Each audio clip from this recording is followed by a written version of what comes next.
विश्वास पाटलांच्या निवडीत नियमभंग करण्यात आला का असा प्रश्न आता उपस्थित केला जातोय। सातारा साहित्य संमेलनाच्या अध्यक्षपदी विश्वास पाटील यांची निवड करण्यात आली। निवडीत नियमांचं उल्लंघन झाल्याचा आरोप करण्यात येतोय।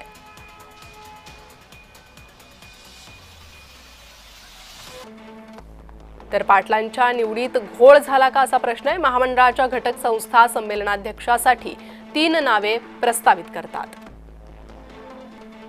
सहयोगी संस्थांकडून संमेलनाध्यक्षासाठी प्रत्येकी 1 नाव महामंडळाकडे यावं लागतं।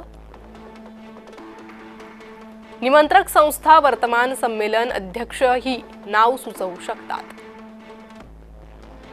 नावासह घटक संस्थेचा ठराव अपेक्षित असतो। महामंडळाकडे कोणतेही नाव प्रस्तावित नसल्यास ऐनवेळी नाव पुढे येऊ शकते। प्रक्रियेला फाटा दिल्यास घोषित निवड अवैध ठरते। विश्वास पाटलांच्या निवडीत असेच घडल्याचा आरोप होतोय।